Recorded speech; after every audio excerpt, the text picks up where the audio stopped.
நாங்க உங்களை கையெடுத்து கும்பிடுறோம். ஒரு தடவை எங்களை பார்த்து இது அங்கேயே அறிவிச்சுட்டு வாங்க. நீங்க இருக்கிற வரைக்கும் நீங்க தான் முதலமைச்சர், யாராலையும் செய்ய முடியாது.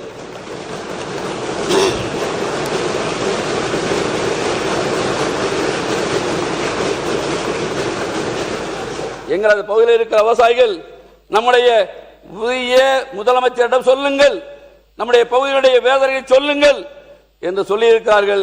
இங்கே இருப்பவர்கள் உங்களுக்கு எதிராக வாக்களித்தவர்கள், நான் உங்களை ஆதரித்து வாக்களிக்கிறேன். நான் உங்களை கேட்டுக்கொள்கிறேன், சிறு குறு விவசாய கடன்களை தள்ளுபடி செய்யுங்கள். நீங்கள் இன்னும் எத்தனை ஆண்டு காலம் ஆனாலும் விவசாயிகளின் நெஞ்சங்களில் நீங்கள் குடியிருப்பீர்கள். கிட்டத்தட்ட 6000 கோடி ரூபாய் தள்ளுபடி பண்ணிட்டீங்க. இந்த 8000 கோடி ரூபாய் தான் இருக்கு.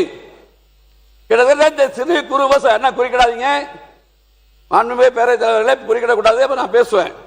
சிறு குறு விவசாயிகளின் கடன்களை முழுமையும் தள்ளுபடி செய்யப்பட வேண்டும். ஏன்னா ஏன் டைம் போயிடும், எனக்கு 15 நிமிஷம் காலைல நீங்க கொடுத்துட்டீங்க. அதுக்காக நான் ஸ்பீடா படிக்கிறேன், இல்லைன்னா எல்லா பக்கத்தையும் பிரட்டிக்கிட்டே வந்துட்டு இருக்கேன். ஒவ்வொரு பதிலாக படிக்கிறேன். குறிக்கிட காலையில் நீங்க சொல்லிட்டீங்க பேரவைத் தலைவர்களே, வேகமா படிங்க, வேகமா படிங்க. 15 நிமிஷம் முடிச்சிட்டேன்.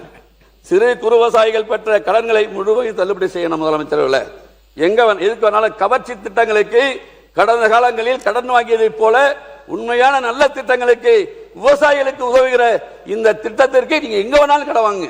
ஆனால் சிறு குறு விவசாயிகள், டெல்டா பகுதியில் இருக்கிற சிறு குறு விவசாயிகள் கடன்களை தயவு செய்து தள்ளுபடி செய்யுங்கள். எங்களது விவசாயிகளின் வாழ்வில் ஒளியேற்றுங்கள் என்று உங்களை நான் கேட்டுக்கொள்ள கடமைப்பட்டு இருக்கிறேன். அத்தோடு எங்களுடைய நன்னிலம் சட்டமன்ற உறுப்பினர் குறிப்பிட்டதை போல டெல்டா மாவட்டங்களை, வறட்சி பாதித்த மாவட்டங்களை அறிவியுங்கள். நிதி வரும்போது அவருக்கு உதவுங்கள். என்றைக்கு உபரி நிதி தமிழ்நாட்டிற்கு வருகிறதோ நல்ல திட்டம் மாண்டேக் சிங் அல்வாலியா, வரி வருவாயை பெருக்க வேண்டும், ஊழலை ஒழிக்க வேண்டும். உங்களது எண்ணம் நிறைவேறும். அந்த நேரங்களில் விவசாயிகளுக்கு உதவி செய்யுங்கள். எங்களது மாவட்டம் வறட்சி மாவட்டம். மாண்புமிகு புரட்சித் தலைவர் அம்மா அவர்கள் இருக்கும்போது வறட்சி மாவட்டமாக அறிவித்தார், வருவாங்க. அதே மாதிரி நாங்க உங்களை கையெடுத்து கும்பிடுறோம். ஒரு தடவை எங்களை பார்த்து இது அங்கேயே அறிவிச்சுட்டு வாங்க. நீங்க இருக்கிற வரைக்கும் நீங்க தான் முதலமைச்சர், யாராலையும் செய்ய முடியாது.